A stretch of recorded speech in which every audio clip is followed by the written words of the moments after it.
Thank you for the article, the chips article. It's very interesting.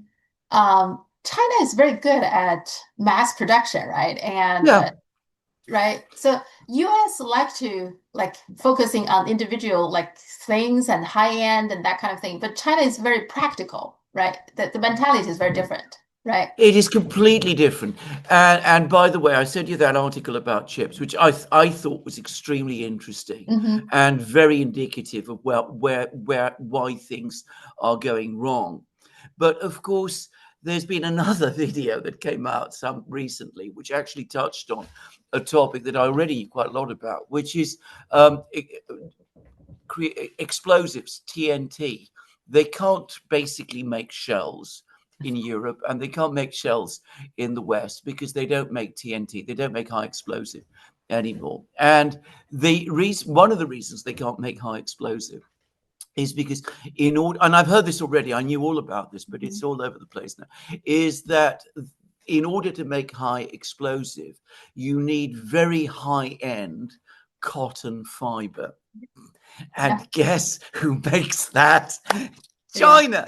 Why do people in the Mhm. West not go in for production of high-end cotton fiber? Mhm. Because it doesn't make a profit. You Yeah, see, this is yeah. this is the Mhm. thing. What China has, and in this, it is unique. No other country does this. Is that it has complete supply chains. Mhm. Mhm. Every stage of the production process exists in China. Every stage dovetails with every other part. And the result is that, as I said, I mean, they make the very high end Mhm. AI chips that we were talking about. And I was reading an article that apparently in August, a decision was made in China to treble production of high end chips. But they don't say, because we're making high end chips, we don't need to worry about the others. Mhm. they expand Mhm. and increase production of everything. So Mhm. the result is that they have a complete industrial system. Now, once upon a time in the West, we had that too, Mhm. but that isn't the case anymore. Now everybody has to be working clustered around trying to make maximum profits. And it's not only leading to enormous industrial weaknesses, but it is also, and I'm sure people in China know this, resulting in a massive speculative boom Yeah. on the American stock markets. Mhm. Now, can I just say something here? This is my own view, but I think that American attitudes towards China are to some extent at the root of this as well, in the sense that the United States is always has speculative booms whenever new technology comes Mhm. along. Many people don't know that 1929, the stock market boom then was based on radio stocks. That was going to be the new technology that was going to Mhm. transform everything. Then, as we all remember, at the end of the 90s, in the 1990s, we had the dot-com boom. Yeah. And now we have the AI boom. Mhm.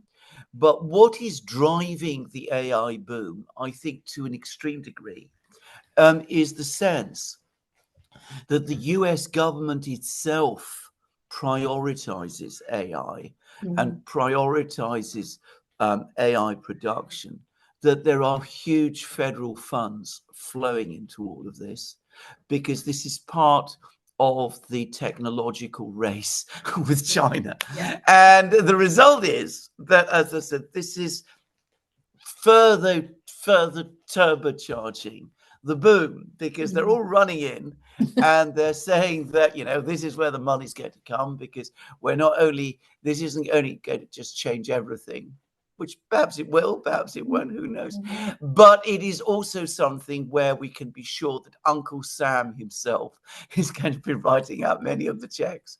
So I think this partly explains this irrational exuberance in the financial markets. And on that, I don't know whether people in China know this, but this speculative boom is apparently the statistics are now out about this. It's contributed to 40% of GDP growth in the United States over the last year, not just 2025, but Mhm. 2024 as well. So we've been saying on these programs that an awful lot of American GDP is ultimately just about money movements and debt creation and all of those things. But we see a particularly extreme example of this now, because what's happening is money is pouring in to these stocks. That's inflating the stocks. The inflation in the stocks is itself leading to distortions in US GDP figures, and it's giving Donald Trump the the pretense that he's actually running a booming economy, even whilst the rest of the economy is probably already in recession. So you can see how everything plays in. Obsession with high-end, extreme high technology manufacturing at the expense of everything else. The American proclivity to do that, the American anxiety to make as big a profit margin as possible, not to sit down, work out what people actually need, what is important for them in their everyday lives, what you actually need if you're going to make a laptop or even a mobile phone or run a car or it's doing it full of switch. So, I mean, there's no incentive. The whole system of incentives in the US is skewed so that people are not interested in doing that because they don't want to make a 3% profit. They want to make a 50% profit. And at the same time, geopolitical rivalry with China, always China now, and the idea that we must stay ahead and Uncle Sam's going to help us do it. And the checks are coming in and it's all flowing in. So the whole thing is a wonderful illustration of the unbalanced realities in the West today.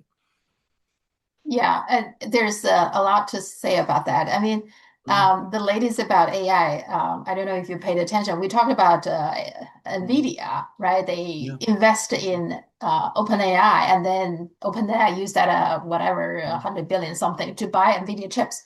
So the latest, the AMD take 10% of OpenAI's stake. So of course, OpenAI going to buy using that money to buy AMD chips. So the whole thing is it's just going round in circles. It's which is, by the way, a very, very well-known sign of a bubble of a stock market boom that is out of control. I mean, when things like this start to happen, you know that all reality has been lost, and that what you're basically looking at is not a real investment boom, a proper investment boom. It is instead a speculative bubble, a very, very highly charged speculative bubble. And then also at the same time, I also find that this mentality to make a quick money really is hurting the United States. Like many very good companies that those private equities, they will come in, they will tear them apart, sell the good parts and, get them heavy in debt. And then they just took money and run. And they destroyed company after company. Those are good American companies that are making money, providing good services and important services like healthcare or elderly care, those kind of, it's just one after another that these private equity come in simply because they want to make a quick money. It just, all that, I think what really need to be addressed, but nobody is even talking about that. No, you're absolutely right. I mean, it's cannibalistic capitalism. I mean, this is what it is. It's become very, very predatory. And you're absolutely right. And of course, the other thing, these companies that are being destroyed in that way is that they provide jobs. I mean, stable, well-paid jobs, which also contribute to the larger overall condition of the economy, because the more people are in stable jobs, the more confident they are, the more they're likely to spend and invest in their children's education and have children and do all those kind of things, which of course is increasingly not happening anywhere in the West at the moment.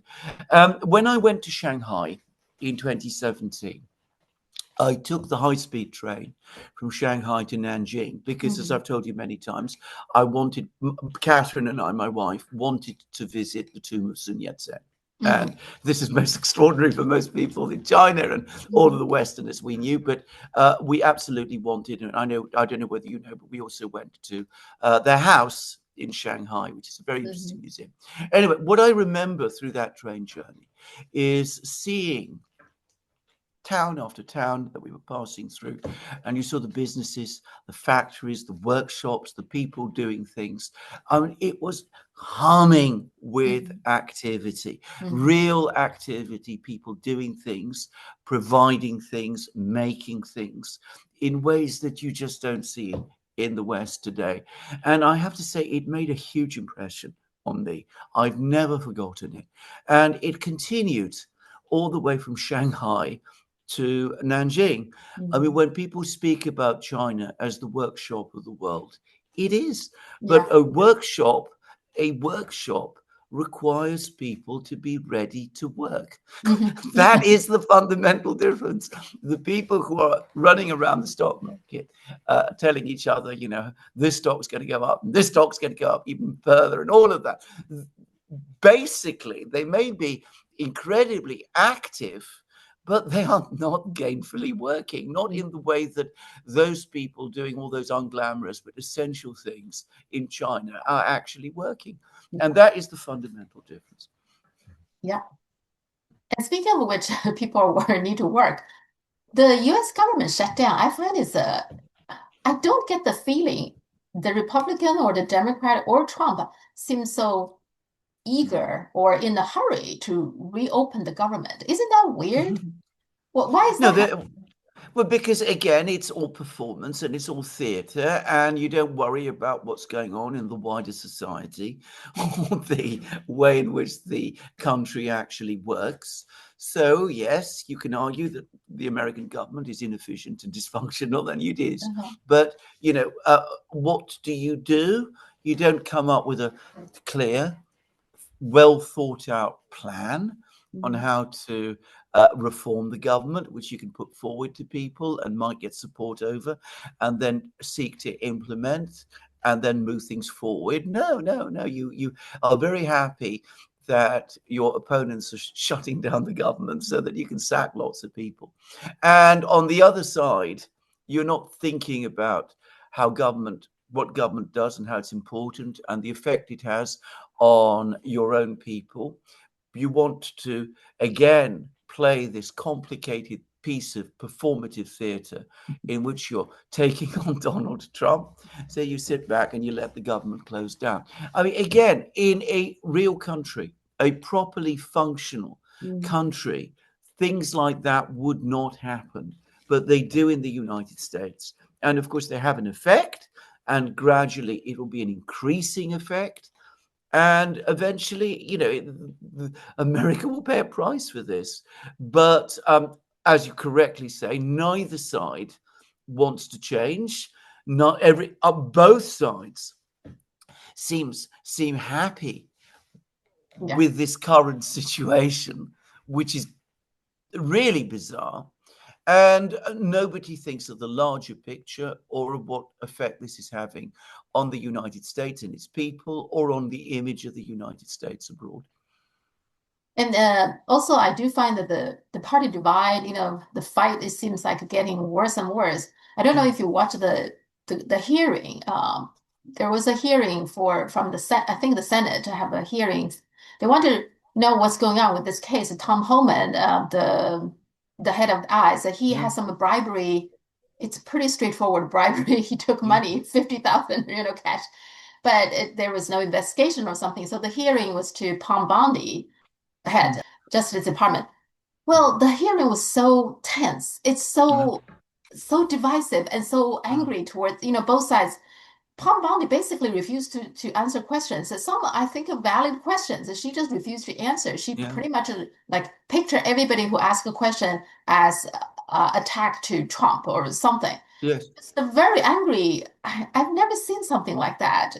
No, I haven't either. I mean, again, once upon a time, and I'm talking about a long time ago now.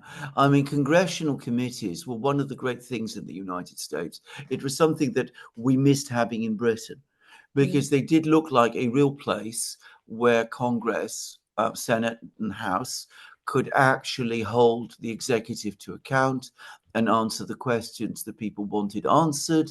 And yes, sometimes things would be a little bit contentious, but mostly the debate was civil and intelligent, and undoubtedly it improved the quality of governance. Now it's all theatre again. I mean, nobody really thinks in those terms anymore. I mean, I don't know how angry these people really are, but it's important that they appear angry to their supporters outside. And that's, unfortunately, the crisis in the US today. Everybody's angry all the time. It's true in the West overall, actually. We are not happy anymore. Again, just a very brief tangent. I remember saying this on the one occasion when I went to China. I've been to China, which was with Catherine. When we went, we were in Shanghai, and I said to Catherine, everybody here is relaxed. It's something that it's when you see people being relaxed and content with themselves that you realize that they're not that any longer back home. Yes, that is true. When you when I was back to China, I also, the moment I landed in Beijing, I feel very relaxed. For some reason, it just feels different. The custom, the US custom always make me nervous. Even the custom people are always very tense for whatever reason, even though I have all the proper paper, everything. But every time when I go through the customs in the United States, it's always get me nervous. I don't know why. Exactly. So you think the deployment that Trump deployed National Guard in Chicago is also part of the theater? Yes, I think it is. I think it is mostly theatre. But of course, when one talks about theatre, obviously, and we discussed this in our previous program, I think, theatre has consequences. Yes. Deploying the National Guard and talking about deploying the military to US cities and telling the military this is how you're going to train your troops from now on. I mean, it is inevitably going to create its own momentum. It means a further militarization of American life. It means a completely different attitude towards the military of the people of the cities, which are going to be, seeing the military on patrol there. It's going to change the military itself, which is going to be much more involved in the political conflicts in the nation. It's altogether a very, very bad thing. And yes, it may be that Trump doesn't actually have any plans to, go around arresting people and rounding them up or doing those kind of things. But doesn't mean that bad things might not happen as a result of this. Also, James Comey, the former FBI director, he's indicted. Now, the media was saying that this is Trump is getting to his enemy. I think there's certainly a lot big parts of that. But James Comey himself has done a lot of things that is questionable, isn't it? No question about this. I mean, he played an absolutely key role in getting the whole Russiagate story out and about. I mean, in fact, he was arguably the single most important person in orchestrating it. And the other thing, which, I mean, I don't want to get into too many of the details, which I can't imagine many people are interested in. But after Trump became president, for the first few weeks of Trump's presidency, when Comey was still FBI director, he was openly spying on Trump. I mean, he was actually himself, as he admitted, conducting surveillance on his own boss. I mean, it is a very, very slippery character, to put it mildly, and in some ways a very sinister one. And the particular charge, which is that he lied to Congress, which is a indictable offense. Well, I'm not going to get into the technicalities of this case because I'm not really able to. I don't have the legal competencies to be able to. But there is no doubt at all that he said things to Congress which were deeply misleading and were obviously intended to do Trump the greatest possible damage, and which also had the secondary but incredibly important consequence of poisoning relations between the United States and Russia.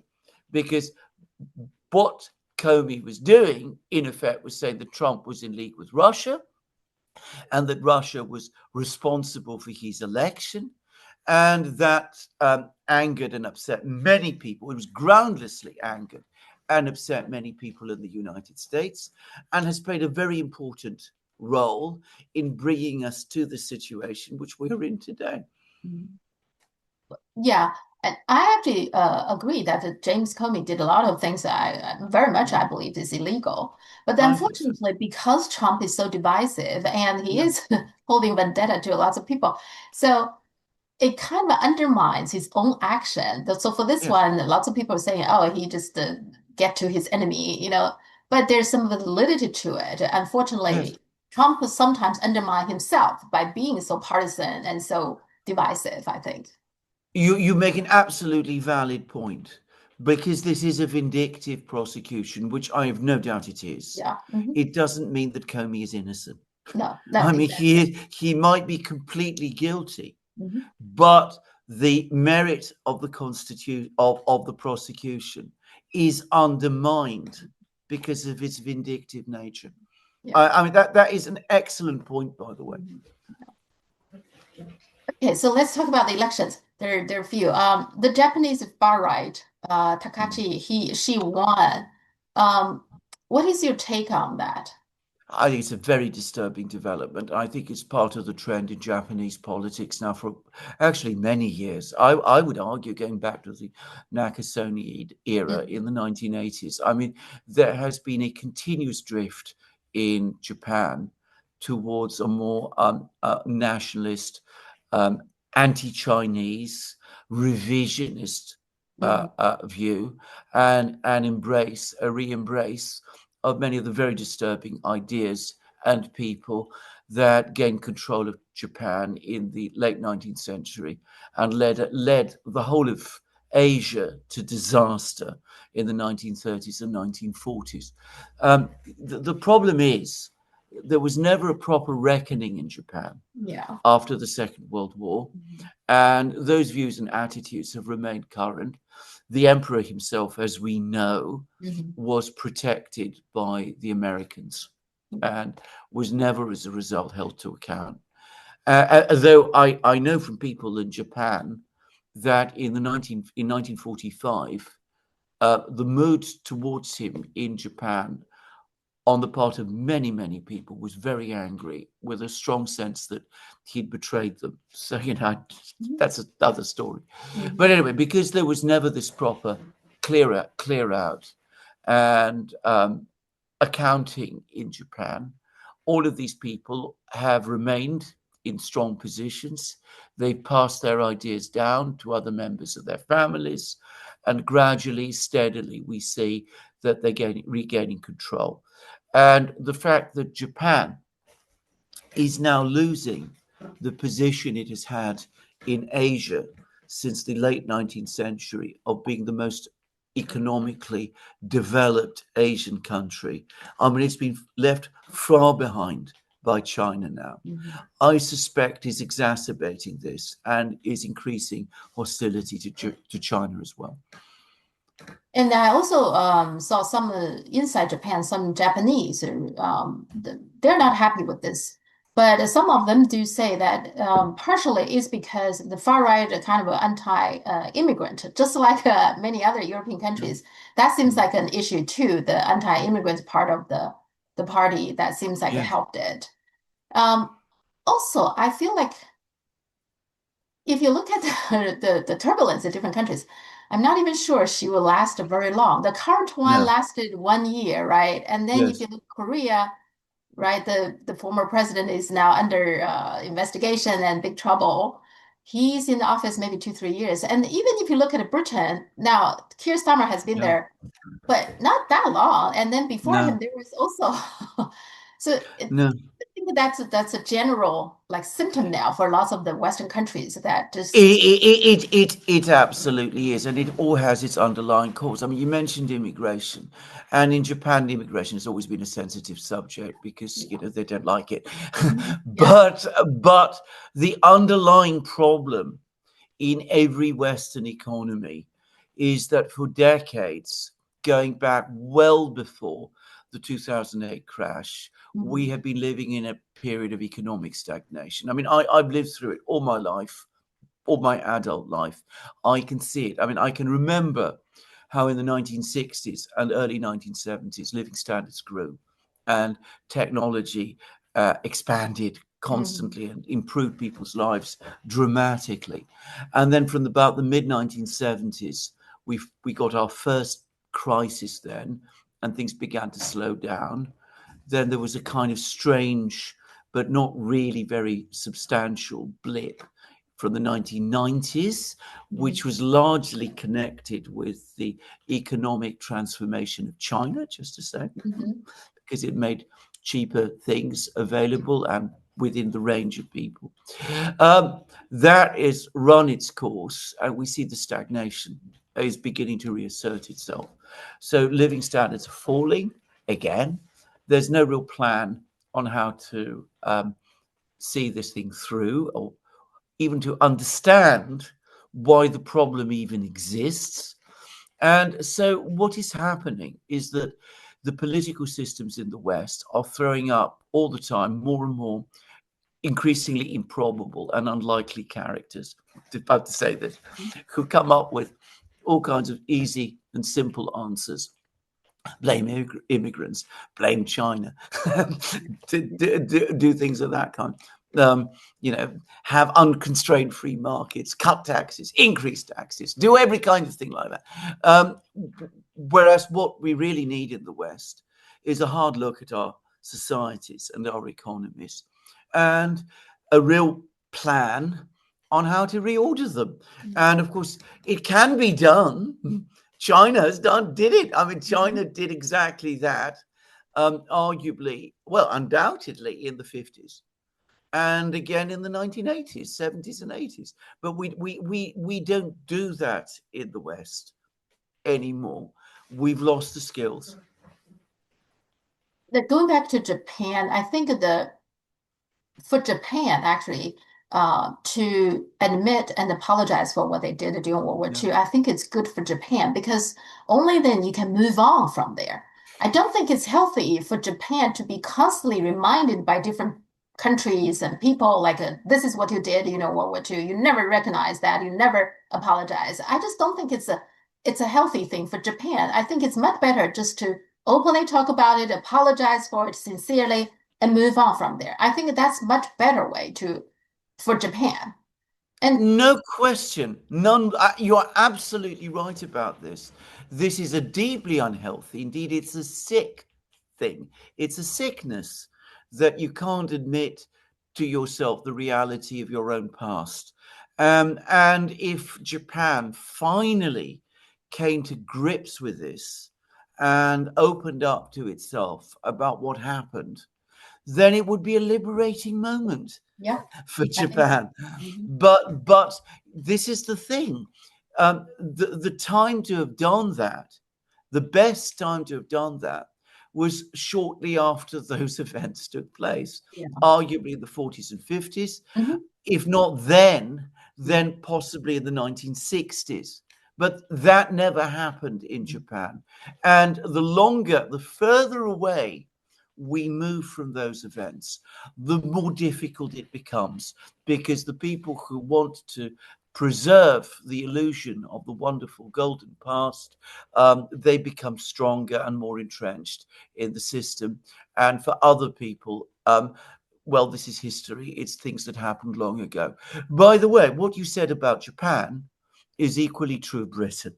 I mean, Britain has never had a proper accounting of its history. We discussed this in many, many programs. And the result is that there has never been that moment in Britain when the British came together and said, look, the past is something we must exorcise and leave behind us. And we must see instead about how to build our societies and make it healthy and strong and better than it was. It's an incredible failure of nerve.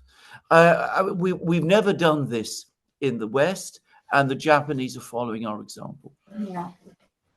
In terms of China's reaction, it's very interesting. Now, I think at this point, the Chinese government no longer cares who's in charge of Japan or Korea. I think at one point they did pay attention. Okay, this person have this policy, and that person is more friendly or unfriendly against China. I think China probably now is confident is in its military and economic might that whoever is in charge is not going to make much of a difference in terms of China's way of handling this.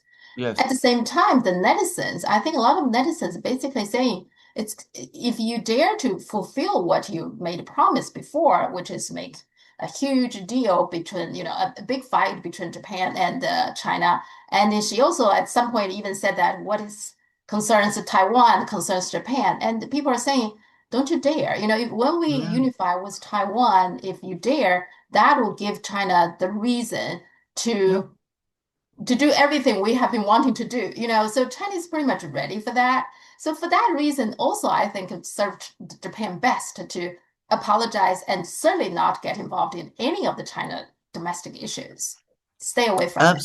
Absolutely. I think I mentioned to you in a program, in an article, I think it was an editorial that I read in Global Times about maybe a year or even 2 years ago.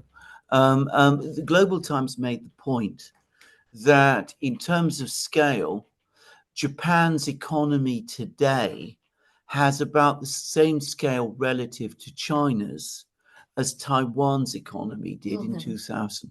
I mean, it's where Japan towered and then it was a sort of semi-equal.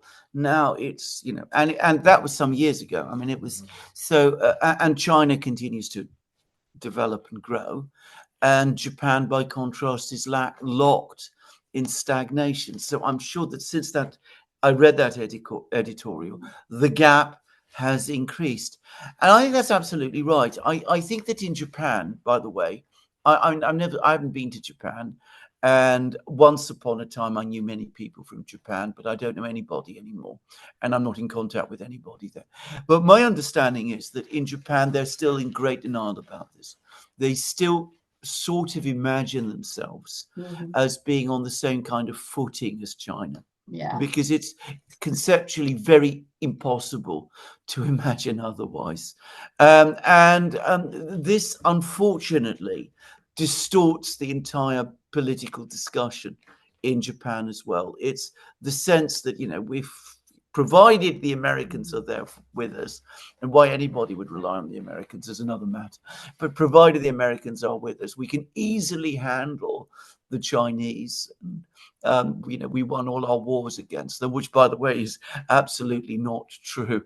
But a friend of mine who's been to Japan said that is what people in Japan say. So, we are the great warlike martial nation, and we will always win out. It's a disastrously wrong view, but I think that again, a lot of that people in Japan still cling to. Yeah, and then some Japanese think the World War II they didn't defeated by China, they were defeated by US. Well, lots of Chinese saying, well, in that case, now the US is on your side. Why don't you have a second try? Why? Right? China is absolutely ready for that. So. You know something. Russians are saying that about Germany also. Okay. They're saying exactly the same thing. That most Germans believe that Germany wasn't defeated by the Soviet Union; it was defeated by the United States. That's, by the way, true. That's statistics.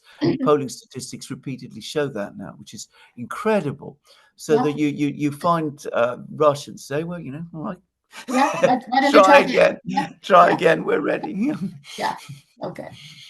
Now, this kind of far right, kind of like not just in Japan, but Czech also had an election. There is a guy. What's his name? Babiš. Yeah. They call him the Czech Trump. Is that is that a correct characterization? No. I mean, what he is is a Czech oligarch. He's Okay. he's a billionaire. Remember, the Czech Republic is a small country, so Uh-huh. by definition, it's not going to have many oligarchs. So he's very, very rich. He has a sort of populist side.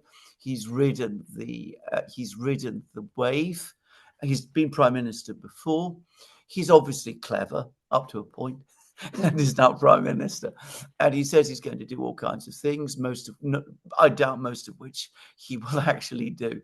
But from what I have heard, he's sort of spoken of himself as being someone who, in the past, who's probably quite reasonable about China and would want good relations with it. I mean, he might have said other things which are Mhm. opposite to that because that's the kind of person he was, and I wouldn't rely on it either. By the way, but he again is what the election in the Czech Republic showed was not that I think there is enormous enthusiasm for this man. Mm. I don't think there is. I Yeah. don't think there's huge, feeling that there's going to be dramatic change. But they absolutely did not like the previous government, which was pro-European, Mhm. anti-Russian, Mhm. anti-China, extremely Atlanticist. Its support has collapsed in the election. It still has some popularity in Prague, which is the capital, where Mhm. you have people like that tend to concentrate. But in the wider country, um, there isn't much support for it at all. The Moldova also had election not that long ago, right? And Mm. I thought the ruling party, Sandu, is that her? Yeah, Yeah. her party was not supposed to win, but they then ended up winning. My limited reading shows that she suppressed the votes and did something. So there's some question about that election, isn't it? They're huge questions. And interestingly enough, there was a long article about this in the Spectator, which is Britain's leading media and current affairs magazine, more influential in Britain than The Economist is, by the way, just to say. And it actually straightforwardly said the election in Moldova was deeply flawed, Mhm. that there were lots of polling stations in Europe where there's a Moldovan diaspora, but only, I think, 2 in Russia. Well, the Moldovan diaspora is at least as big. That political parties were being banned the Yeah. day before the election took place, that there were problems placed in the way of people getting to polling stations. And I've heard all kinds of stories about what happened in the polling stations that were set up in Europe, that they were basically run by the governing party and that they basically wrote out the votes there. I mean, I don't know whether that is true, but Mhm. that is what I have heard. It was a very, very flawed election, Mhm. but Western governments were determined to ensure that Sandu won Yeah. and retained a majority in the parliament, and that they pulled out all the plugs to make it happen.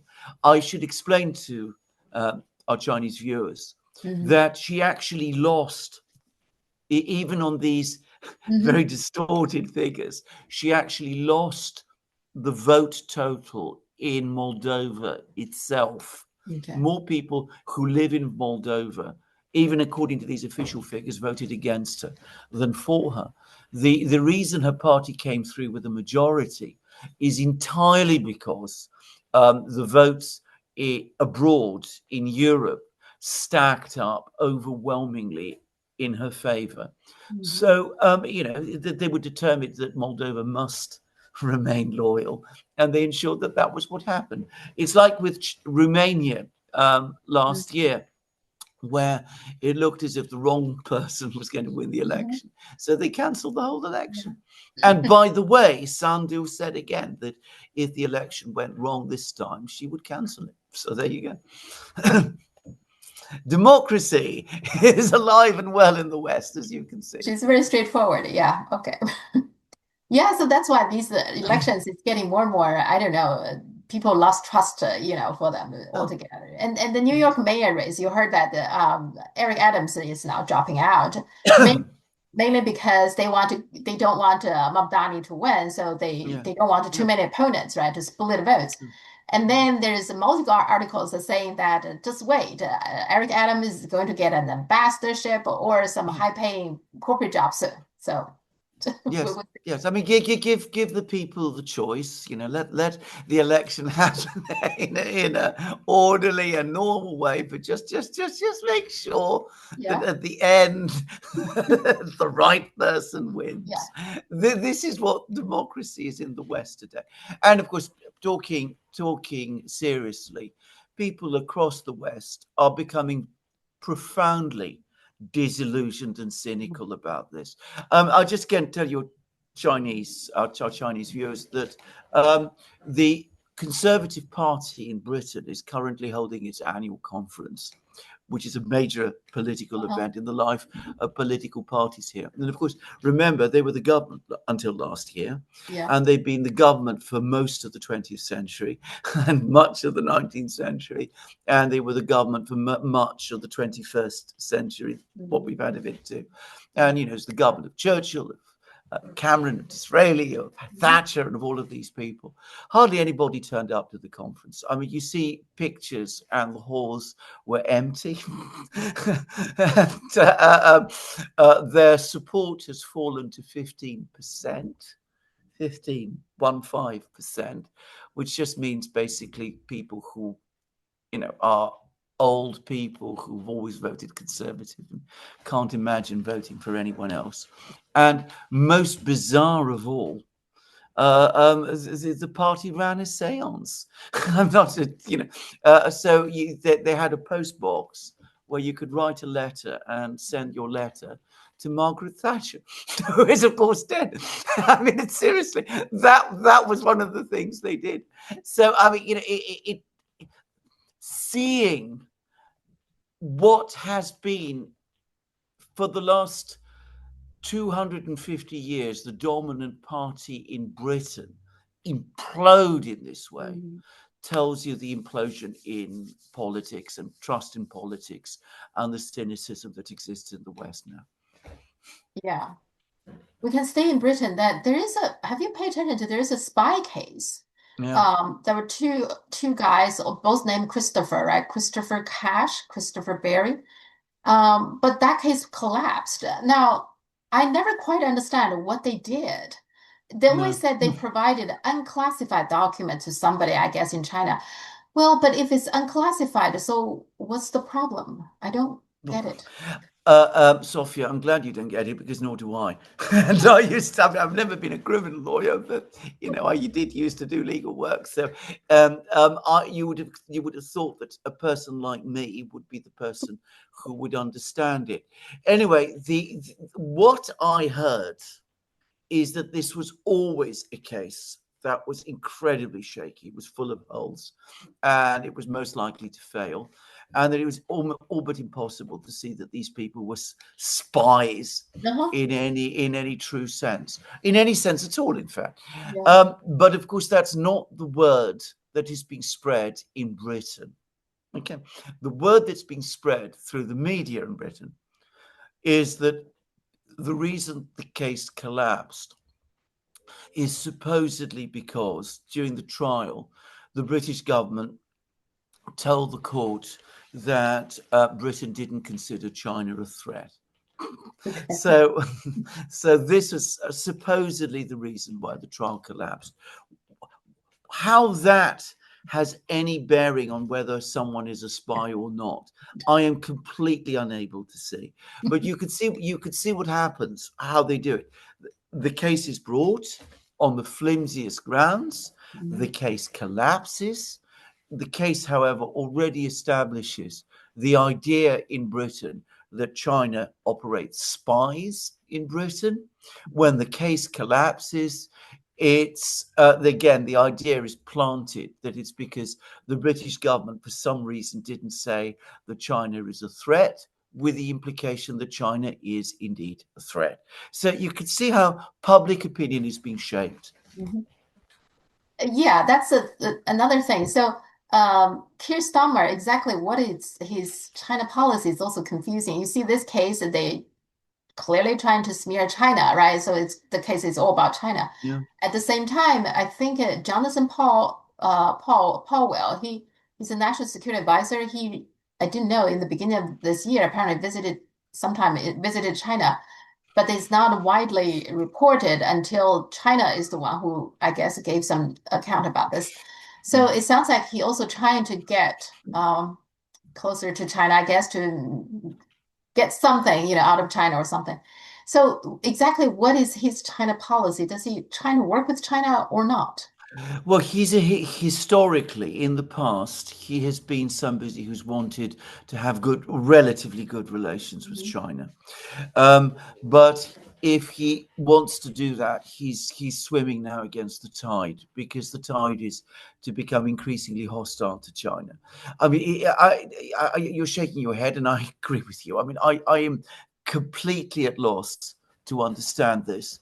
And by the way, this is very against the spirit and feeling of the British people. I mean, if you're talking about Russia, for example, there's always been in Britain a current of public opinion that has been very hostile to Russia. Mhm. But there has never been one that is hostile to China. I mean, the British overall have traditionally been very favorable towards Mhm. China.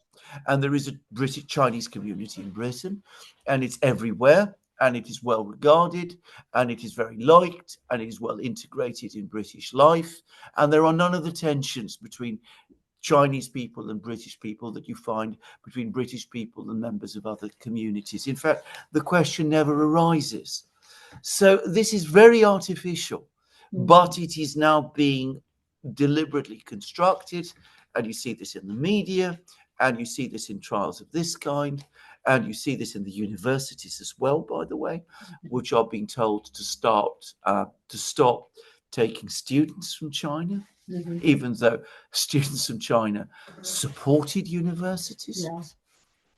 What's going on in France? So this prime Yeah. minister, he was like 24 hours and then he's gone. What's going on there? Yeah, it's part of you asked me this question about the deeper Yeah. crisis that we have across the West, and this is Mhm. another manifestation of it. I mean, France also has problems which are very similar to Japan's problems, and very similar to Britain's problems, Uh-huh. and I would say ultimately very similar to America's problems. Uh-huh. That we have deep stagnation in the economy.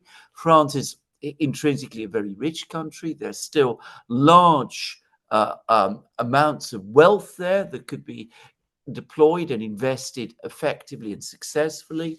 There are great engineering competencies. The administration works a lot better than the British one does. So, drive on a French road and drive on a British road, and you will see how superior the French road is. And the same is true with the trains and the hospitals. But overall, France is also sliding. Mhm. And we have a president who is not fundamentally interested in dealing with these things, who is Emmanuel Macron, Mhm. and who wants to pursue policies of European integration, who's all into grand strategies and simple, facile solutions. France is a country that actually used to do planning. I mean, I lived in France for a time, Mhm. and in the 1940s, after the Second World War, the French economy was in an absolutely terrible state. And there was a brilliant um, civil servant, a man called Jean Monnet, who was a close friend of General de Gaulle, but who also had very good links with the French Communist Party and with the French trade unions. And they all came together and they looked at the problems in the French economy. And Monet put together a plan, which is to focus on particular sectors, and investment went into them. And the workers agreed that they would not seek excessive pay rises, even though the money was flowing in, and the economy transformed. And from having been a country in crisis in the 40s, by the 1960s, it was becoming very rich. Mhm. So France has that tradition, but the president is not interested in doing this. So he's interested in other things. He has destabilized the political situation in France because he seems obsessed with keeping Marine Le Pen and the National Rally out of government, which is the only thing he really seems to care about. The result is that France, for practically all of the time that he has been president of France, has been without an effective government, because it's not really government, it's all been intrigues and manipulations and things of this kind. And the result is that we now have a political crisis. So debt levels are out of control. The economy is stagnating. The parliament is fractious and divided, but hostile to the president. Society across France is very, very angry. The president won't go, and he continues to propose prime ministers who are his friends and loyal allies, even though he knows that the parliament won't accept them. So, yes, there is this extraordinary personality, Emmanuel Macron, who is at the heart of this problem. But there is the bigger issue, which is this deep stagnation and failure of governance in the West. But Macron can't continue like keep on having prime ministers and the resign one after another. At some point, I think somebody in France has been talking about impeachment, and then maybe right, and at some point maybe he has to go. Well, indeed. I mean, the what has been interesting is that over the last 2 days, many of people who were Macron's political allies in the past have said enough's enough. He must step down. I mean, it's time for him to go. I mean, he's destabilizing continuously the political situation in France. And this situation is becoming intolerable. France needs a new president who's prepared to chart a new direction. But Macron doesn't want that, because he worries that if he does step down, the election will result in either Marine Le Pen or someone from her party winning. And the European Union doesn't want that, because Marine Le Pen and her party are hostile to some of the integrationist moves that are taking place in Europe. And the West collectively doesn't want that, because Marine Le Pen and her party are hostile to continued support for Ukraine, continued pressure on China, sending more money to Ukraine, talking about sending French troops to Ukraine, all of those things. If they win, all of that comes to a stop. So for that reason, let France sink deeper and deeper into crisis, rather than actually have an election which results in the wrong people winning. Another example of democracy in the West working, how it really works. Yeah. There's a European Leaders Summit, right? Speaking of Europe, there's several things that are interesting there. First of all, Angela Merkel, she was there, and then she gave an interview to the Hungarian press, right? So in that interview, she mentioned that before the running up to the Ukraine war, she and Macron would like to have a direct communication with Putin. But Poland and the 3 Baltic countries, they were against it, and so it didn't happen. So that part of the interview seems got a lot of reactions from Poland and the Baltic countries. They were so angry with her, like you cannot blame this on us and blah blah. I watched that interview. That I didn't watch the whole thing. It was like 47 minutes long. But I actually don't feel when she said that she meant to blame them. I feel like she's more like a do not blame this on me kind of a more than anything else. You're completely correct. That's exactly what she was doing. I mean, she was trying to deflect blame for this crisis from herself. And what you are starting to see in the West is a blame game going on. Everybody can see that Ukraine has been a disaster. Everybody can see that the war is going wrong. Everybody can see that the Russians sooner or later are going to win. Everybody can see that it's led to a deepening economic and social crisis in Europe. So what they're all currently doing, or what they're all busy doing, is they're trying to create alibis and construct defenses. So when it all comes to falls apart, they'll say, no, it wasn't me, it was him, it was them, it was someone else, never me. And I remember that proposal, by the way. I discussed it extensively at the time, and it was meaningless. It meant absolutely nothing. First of all, the Poles and the Baltic states did oppose it, it's true, but then so did the Netherlands and other European countries. The most outspoken critic of Merkel's proposal was Mark Rutte, who was the Prime Minister of the Netherlands, just to say, at that time. He's now Secretary General of NATO. But everybody knew when she proposed it that she was going to leave the scene in a few weeks' time. So nobody took the proposal seriously. She was just trying to give herself a get out of jail card before she left. And so she proposed this thing, which nobody took seriously at the time, and which was then filed away and forgotten. And now that everybody could see the writing on the wall, as we say in Britain, she's just taken that out. She says, well, look, this was my plan. We would talk to Putin then, and that would have ended the war. But these bad and silly people in the Baltic states and Poland and elsewhere wouldn't let me. Yeah, and she also blamed the pandemic, as saying that they couldn't meet in person. I'm not so sure. I buy that. But yeah, but like you said, that's my whole feeling when I watch that interview. Very much she's trying to this is not my fault. I've done my part. And yeah, but it's interesting to see the reactions, the Poland and the Baltic. Nothing is doing well. So no, I mean, it should be said that there is one truth in all of this, which is that the Baltic states have played a massive role in creating the crisis in Europe. I mean, that these three very small countries, much more than Poland, by the way, have managed to infect the whole of Europe with their sense of grievance and hysteria about Russia is really extraordinary.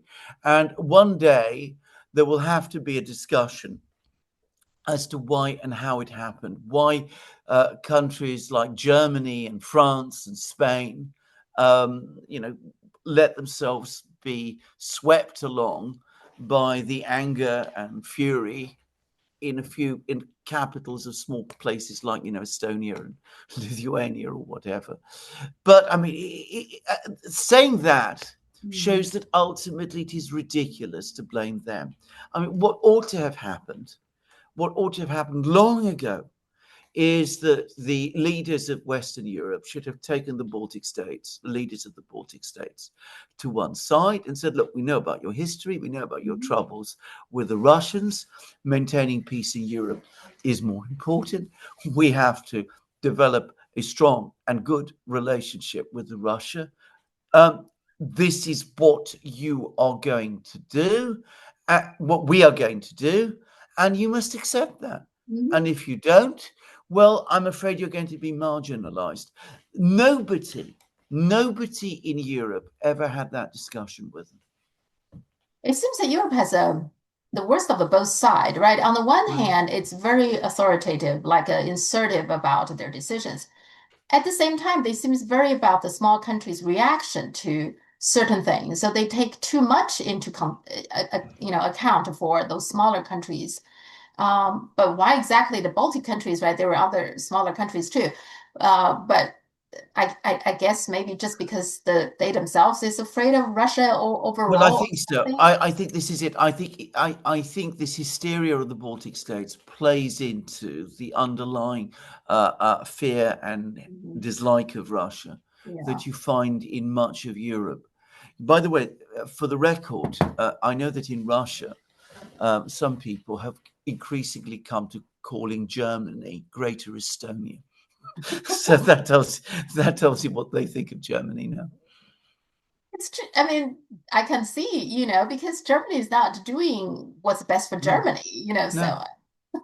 no. And then the other thing also happened in this European Leaders Summit is the Tusk, Poland Prime Minister Donald Tusk, he and Orban had a little bit clash. And Yeah, Orban was talking about exactly, he's saying like Europeans are larger in terms of GDP and this and that, more population. Why are we so afraid of Russia? Why do we yeah, constantly see Russia as our enemy? Russia is not our enemy. Our enemy no, is ours, almost like ourselves. yeah.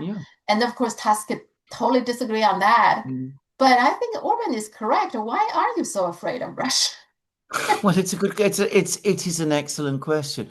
I mean, this has been the big question in Europe since the fall of Napoleon, by the way. Yes. I mean, it has been there all the time. I mean, it's partly undoubtedly because Russia is so much bigger than all of Mhm. the other, I mean, in territory, than all of the other European states. It looks enormous.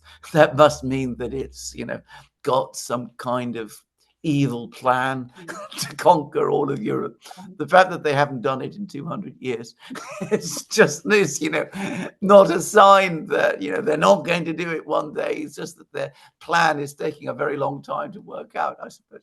But anyway, I mean, this fear of this morbid fear of Russia has, it is behind nearly all the big crises. In fact, it is behind all of the big crises in Europe that have happened since the fall of Napoleon. I mean, the First World War ultimately was all about that, the fear of Russia Mhm. that existed at that time in Germany.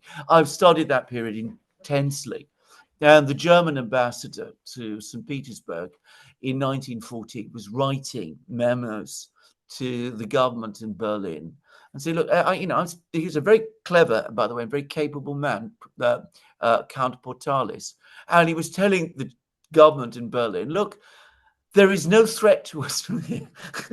Russia is focused entirely on its own economic development and its very, very increasing problems. I can tell you for a fact that from the Tsar down, nobody wants war with us. But in Berlin, they wouldn't believe that. And the chancellor of that time, who's a man called Bethmann Hollweg, was going around worrying that one day the Russians would advance all the way west and take over his own estate. I mean, paranoid things, but they are always there. They are always there, lurking in the background.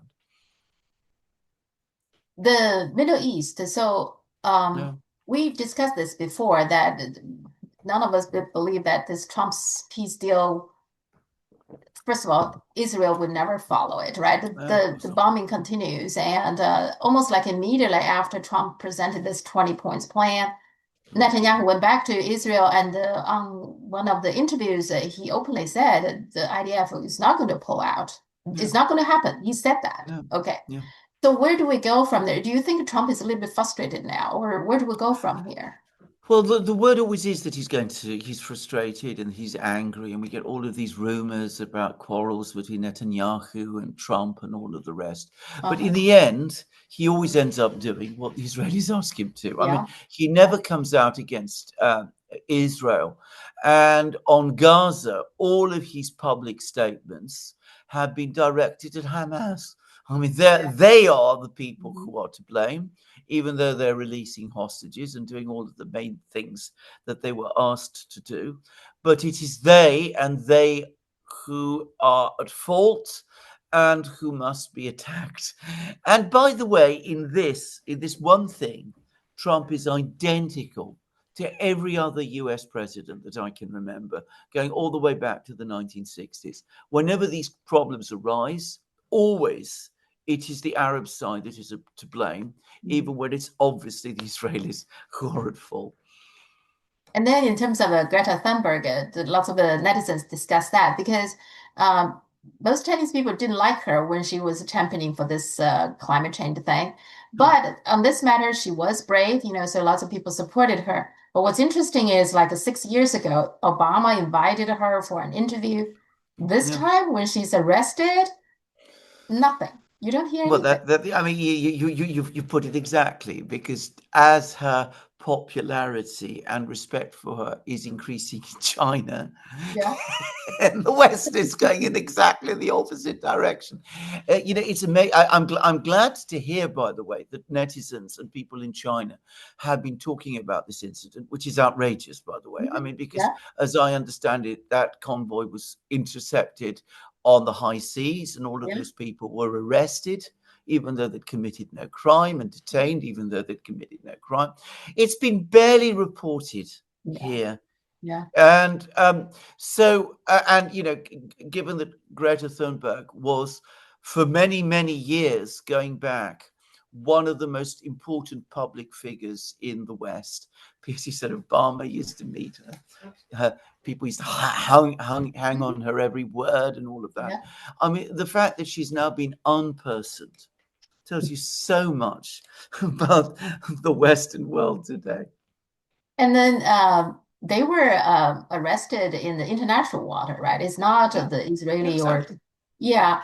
And the US is the one who always like to talk about the freedom of navigation. Yeah, yes, I know. Whenever they criticize China, they talk a lot about the freedom of navigation. But on this one, not a word. So, They talk about freedom of navigation all the time, and you saw how furious the Americans were when France seized a ship, an oil tanker steaming from Russia under the flag of Benin, with a Chinese captain, by the way, and right. probably delivering oil to Mhm. China.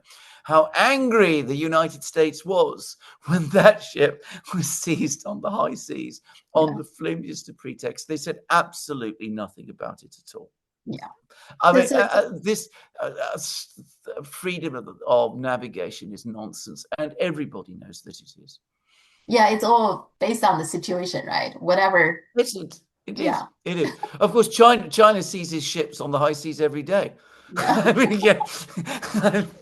I mean, actually, being serious, I cannot remember a single instance Hmm. over the last 30 plus years when China has seized a ship on the high seas. An ordinary merchant ship Yeah. traveling from one place to another, with a cargo of oil or whatever. I mean, I don't remember China ever doing anything like that, or seizing ships which are delivering food aid to a crisis or war zone. I mean, China never does that on the high seas in international waters. But of course, it is the great threat Correct. to navigation. The United States and its friends protect it. Okay, before we go, just something entertaining. Maybe not that entertaining, but so Canada has an amusement park called Mm, Marineland. Okay, mm, it's located in Ontario. right. It has 35 beluga whales, Oh, right. and so they had 35, and then after the pandemic, I mean during the pandemic they had some economic crisis there, and so after Mm, that it didn't really fully recover. So they no. sold the 5 of them to US. The three of them died very quickly. So once that is clear that those things are not very easy, to keep, so all the other Mm, amusement parks or aquariums, they no longer interested in buying from them. yeah. But now they're running out of money, so they wanted to, find some solution. And there's one amusement park in China said we can buy them, all 30 of them, we can buy them. And some environmentalists, some animal lovers said, no, it's inhumane to have them in captivity and for public amusement.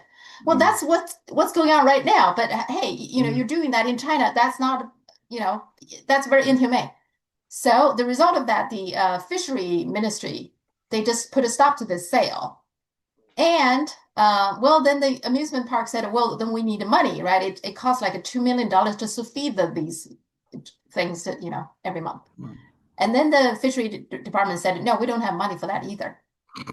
So now, now the amusement park said they have 30 days until end of this month, basically. If there is no solution, they're going to euthanize all these Yeah, 30 yeah, beluga exactly. whales. Ex- The whole thing is just incredible that these the yeah. so-called animal lovers, Yeah. essentially I, promised I, to kill them. well, absolutely, exactly. I mean, exactly. I mean, where were they, by the way, when this Canadian amusement park was active and busy with these Yeah. whales anyway. So I mean, but no, absolutely. But the case highlights two things. Again, the way in which ultimately these people are not really interested in animals and the welfare of animals. I mean, this isn't part of it. And again, this morbid hostility to China that is always there, that corrupts everything. From the state of the stock market to what the environmentalists do. I mean, going back to Greta Thunberg, I mean, if she was talking about Xinjiang, even if what she said was total fiction, we'd be building statues to her. Yeah. But when she actually objects to an actual genocide, but conducted by one of our friends, she becomes an unperson. Yeah. No. I mean, in terms of these whales, the Chinese netizens pretty much just said, we don't want them, because even if they come to China, 30 of them, if anything happens, you can wait to all the criticism, divert to China, blame everything. Oh, no. No, 3 of the 5 already died in the US. There is no criticism for the US, for mistreatment or anything. Well, exactly. I mean, you're quite right. I mean, it would just be another stick to beat China with. I mean, by the way, on the subject of environmentalism, I mean, again, which country has cleaned up its cities most? I mean, over the last, which country is most active in developing the green transition, electric vehicles, and all of that? Does it get any credit for doing so? No. Do environmentalists come along and say, no, we should follow China's example? No, they don't do that. Absolutely not. And which country, by the way, speaking again as somebody who takes an interest in Chinese art and culture, which country has the longest tradition of interest in nature? Go to any Chinese art gallery, look at the paintings of the Sung Dynasty and before, look at the landscape art, read the poems, familiarize yourself with the Tao Te Ching. Which other culture has been as close to nature and is interested and caring about nature and influenced by nature as China? You won't find one. China is very big on nature and human kind of live in harmony. Absolutely, that's a big part of it. Yeah. Absolutely. It is a very, very much an intrinsic part of the culture of the Chinese people. But no, if we send beluga whales to a Chinese park, well, we know what terrible things will be done to them there. I mean, it's again, the great problem that China has is that there's so much said about it that is wrong and distorted and is driven by Western prejudices and Western assumptions of superiority, that it must be very difficult for Chinese people to cope with, to be honest. I'm surprised they cope with it as well as they do. Yes, but I think China probably is more and more confident now that people pay less and less. It's almost like on this matter, it's almost like comical. So you'd rather these 30 beluga whales to die rather than I mean, it's just hysterical. It's crazy. Well, it is. In the West, we are living through an extreme period of hysteria. Yeah. I mean, there's a book by a very famous American lawyer called Jonathan Turley, which talks about living in the age of rage. I said this book is mistitled because we're not living through the age of rage. We are living through the age of hysteria. And this is what in the West we have become. Yeah, we will see if in 30 days what happens to these whales. It would be utterly ironic if they ended up euthanize them. I just find this incredible. Oh, they will. That is probably what will happen. And you know something else, Sophia? You won't find much coverage of the story when it happens. Okay. Yeah. Yeah. Okay. All right. I know you have other things, so I'll let you go. Thank you so much. Indeed, and look forward to speaking again next week. Yes, I'll be here. definitively. Okay, Thank you so much. right. Bye. Bye. Bye.